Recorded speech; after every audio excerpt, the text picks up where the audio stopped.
मेरे आदरणीय दोस्तों और भक्तों, जैसा कि आप जानते हैं कि गांव की बेटी जो भी होती है, किसी भी जात की, किसी भी समुदाय की क्यों ना हो, वह अपनी बेटी ही समझी जाती है। दोस्तों, बेटियों के लिए हर कोई जब विवाह करता है तो यह माना जाता है कि बेटी वाला अपने दिल के टुकड़े को काटकर आपको दे रहा है और अपनी लड़की का विवाह कर रहा है। दोस्तों, यह प्रथा हमारे देश में बहुत पुरानी चली आ रही है और इस प्रथा के तहत आज मैं जो आपको वृतांत सुना रहा हूँ, उस वृतांत को सुनकर आप वास्तव में कहेंगे कि हमारे देश भारत में जात पात के नाम पर इस तरह का पहले कोई झगड़ा नहीं था। हाँ, सियासत, राजनीति और पॉलिटिक्स के चलते हुए यह बातें सब फूट डालो और राज करो के अंतर्गत आकर एक दूसरे में जो दुश्मनाई फैलाती हैं, उनसे दूर रहिए। और इस वृतांत को सुनकर आप वास्तव में यह मान जाएंगे कि बेटी को ब्याहने का फ़र्ज़ क्या होता है, किसको होता है। और दोस्तों, यह कहानी आपका दिल पसीज जाएगी और आप वास्तव में कहोगे कि यह जो सच्ची घटना है, उस सच्ची घटना को आज आप ढूंढने से भी नहीं ढूंढ पाएंगे। दोस्तों, वृतांत शुरू करते हैं। इसके लिए आप इस वीडियो के अंत तक अवश्य बने रहिए। आपको बहुत ही अच्छा वृतांत सुना रहा हूँ।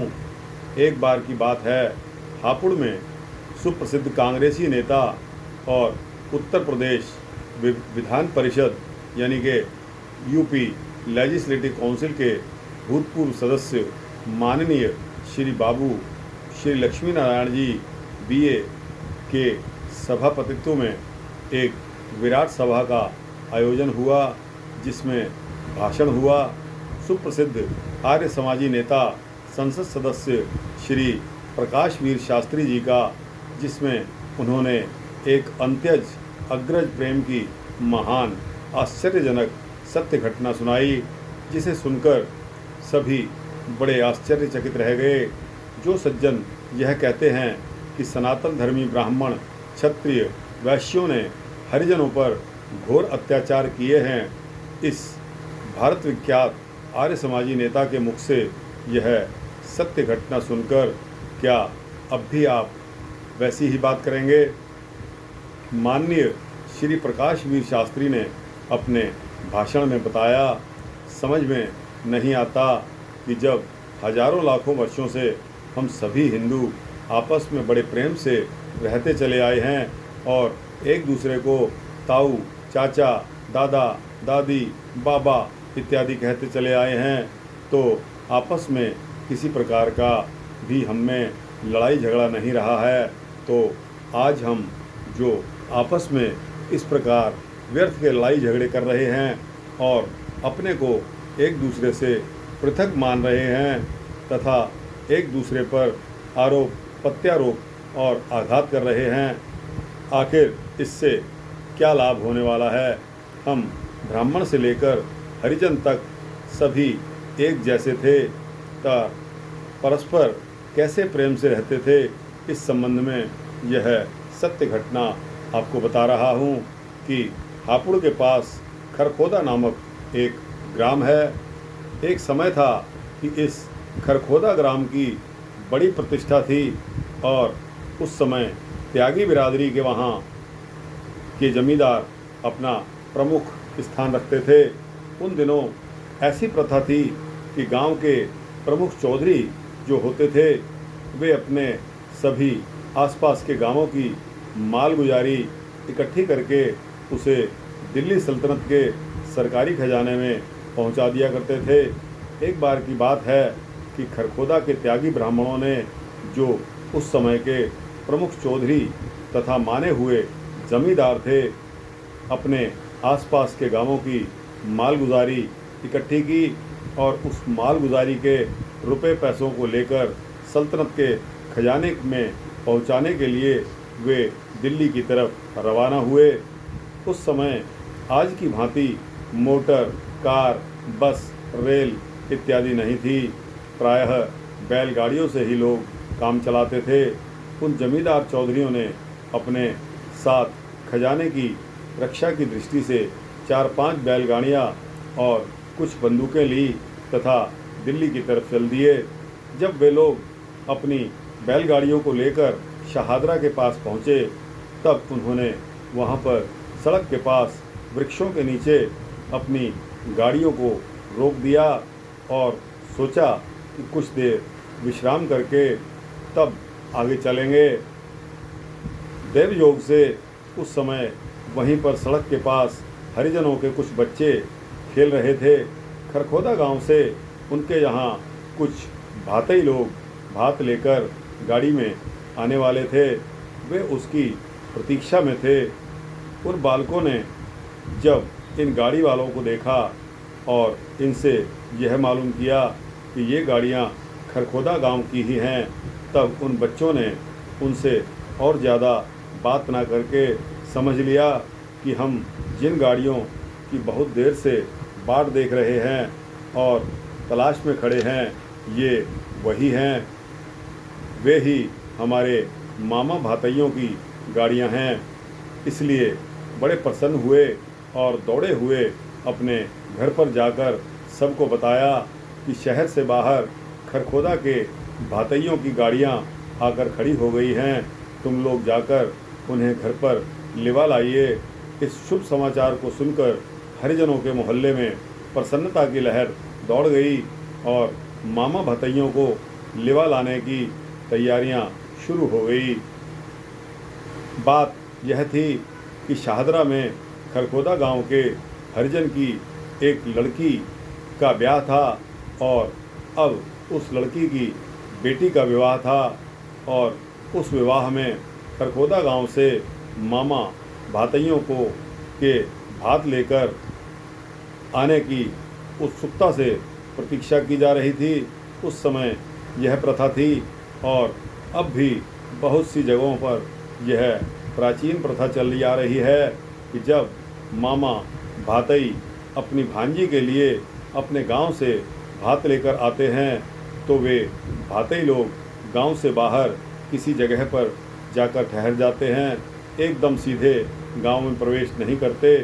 फिर अपने आने की सूचना देने पर उनकी बहन हाथों में आरती का थाल लेकर गाती बजाती हुई बहुत सी अन्य स्त्रियों के साथ वहां जाती हैं और उन भातइयों की आरती करके रौली का तिलक लगाकर और बड़े सम्मान के साथ उनको गांव में लेकर आती हैं।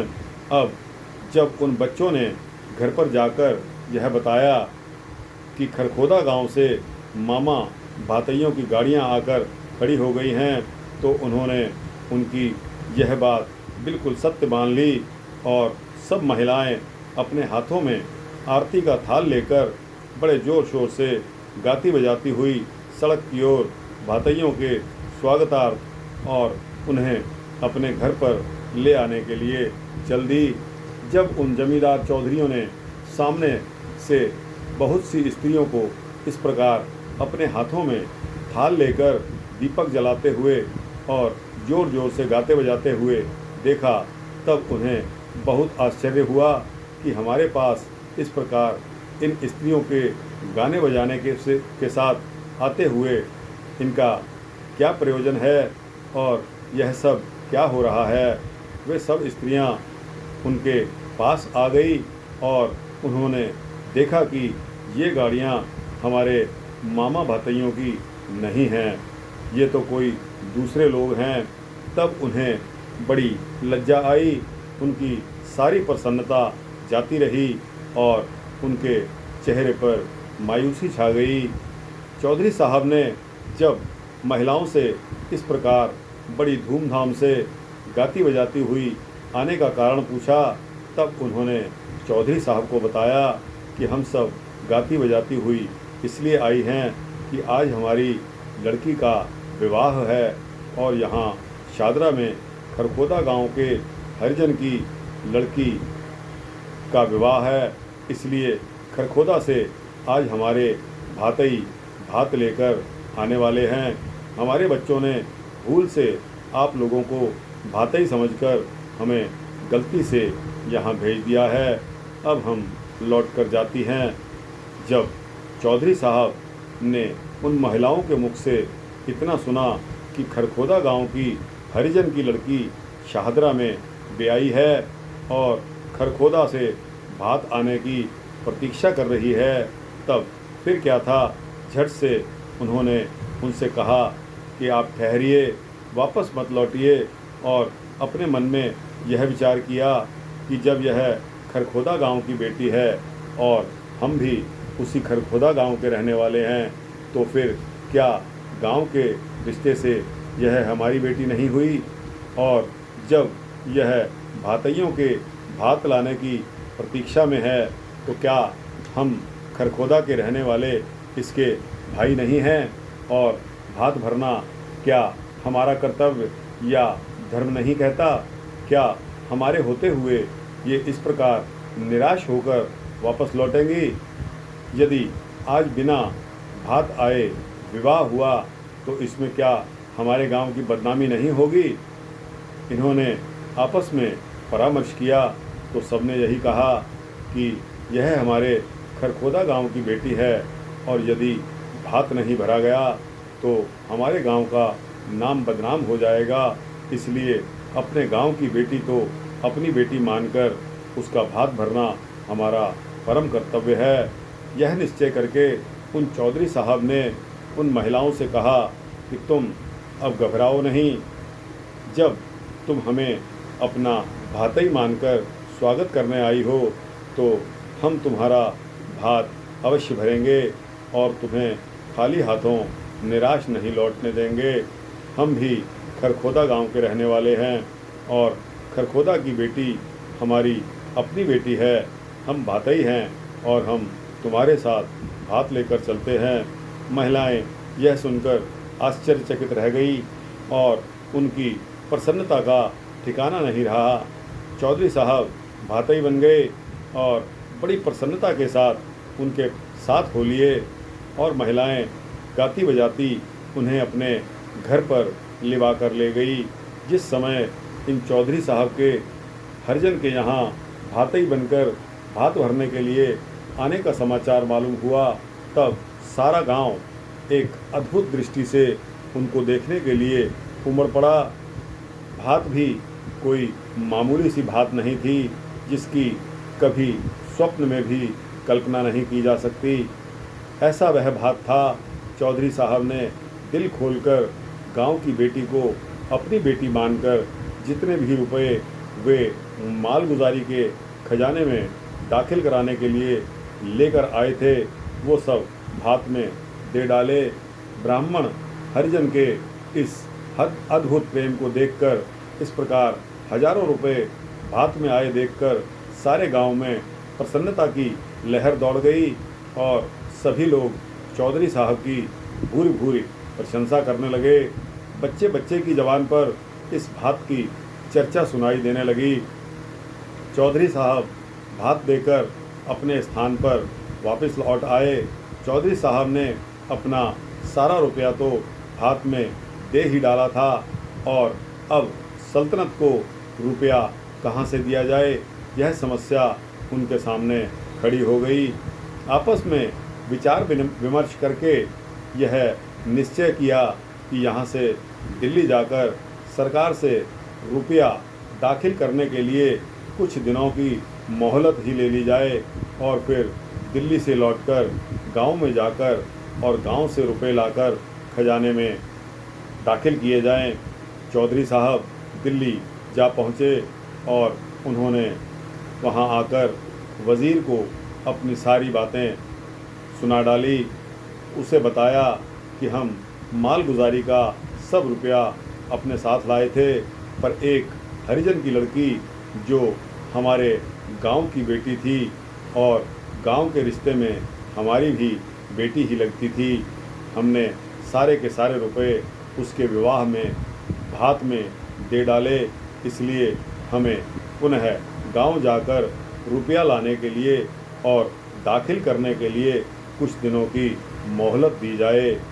वज़ीर ने चौधरी साहब के मुख से यह बात सुनी तो उन्हें भी बहुत आश्चर्य हुआ, लेकिन उन्होंने कहा कि चौधरी साहब, मैं आपकी बात बादशाह के सामने पेश कर दूंगा और फिर वे जितने दिनों की मोहलत आपको रुपया दाखिल करने के लिए देंगे आपको बता दूंगा। वज़ीर ने बादशाह को सारी घटना कह सुनाई और मोहलत देने की बात उनके सामने रखी। बादशाह ने कहा कि चौधरी साहब को हमारे सामने पेश किया जाए। चौधरी साहब को बादशाह के सामने पेश किया गया तो बादशाह चौधरी साहब के इस प्रकार हरिजन की बेटी को अपनी बेटी मानकर मालगुजारी के लिए लाए गए सारे पैसों को हाथ में दे डालने पर उससे नाराज़ नहीं हुए बल्कि प्रसन्न हुए। उन्होंने इस बात से बड़ी प्रसन्नता जाहिर की कि हमारी सल्तनत में इस प्रकार के आदमी, इस प्रकार की शख्सियत भी मौजूद है कि जो एक हरिजन की बेटी को अपनी बेटी मानकर उसके विवाह में हाथ में सारे पैसे दे सकते हैं, सारे रुपए दे सकते हैं। बादशाह ने चौधरी साहब से कहा, चौधरी साहब, इस रुपए को जो तुम हरिजन की बेटी के विवाह में देकर आए हो, अब तुम्हें दोबारा यहाँ लाने की और खजाने में दाखिल करने की कोई आवश्यकता नहीं है। यह बात जो तुम अपनी ओर से देकर आए हो, यह हमारी ओर से, सल्तनत की ओर से दिया हुआ मान लिया जाए। तो दोस्तों, इस प्रकार बादशाह ने इन चौधरी साहब को वह पैसा दाखिल कराने से मना कर दिया और उनका धन्यवाद किया और प्रसन्नता भी जाहिर की। दोस्तों, इस प्रकार के नेक काम करने से अगर आप आगे बढ़ते हैं तो यह ज़रूरी नहीं कि आपको कठिनाइयाँ ही आएँ। दोस्तों, अगर उस परमपिता परमेश्वर को आप एक बार याद करते हैं या 100 बार याद करते हैं तो उसका कई गुना फल आपको मिलता है। और दोस्तों, परमेश्वर स्वयं आपके हृदय में आकर विराजमान हो जाते हैं। यह सेल्फ रियलाइजेशन, यानी कि जिन लोगों को रात के समय सुबह तड़के जब उठते हैं तो उनके मुंह में परमात्मा का नाम होता है और ना कि कोई अन्य सोच। तो दोस्तों, जिसके हृदय सिया राम बसें, वो वाली बात हो जाती है। तो दोस्तों, अपना धर्म कर्म ना छोड़िए, भगवान को भगवान मानकर भगवान की पूजा करिए, भगवान के शरणागत हो जाइए, आपके बिगड़े हुए काम बन जाएंगे। दोस्तों, एक व्यक्ति, एक चौधरी साहब ने भगवान का रूप होकर उस लड़की के हाथ भरकर अपना परिचय दिया कि देखो, एक फ़र्ज़ भी कोई एक चीज़ होती है और अगर उस फ़र्ज़ को उस समय इस तरह ना निभाया जाता तो दोस्तों, पूरे के पूरे खरखोदा गांव की बदनामी होने वाली थी और वह बदनामी नाक कटवाने वाली थी, जिससे कि खरखोदा गांव के हर प्राणी को अपना सिर नीचा करके देखना पड़ता। तो दोस्तों, यह वृत्तांत कैसा लगा? अगर अच्छा लगा हो तो दोस्तों, इनको लाइक और शेयर करके अपने मित्रों को, भक्तों को, दोस्तों को और अपने इस प्रकार के जिज्ञासुओं को अवश्य भेजिए। इसी प्रकार के वृत्तांत पाने के लिए मेरे चैनल को सब्सक्राइब करिए। आपको इसी तरह के धार्मिक वृत्तांत मिलते रहेंगे। जय श्री राम, जय श्री कृष्ण।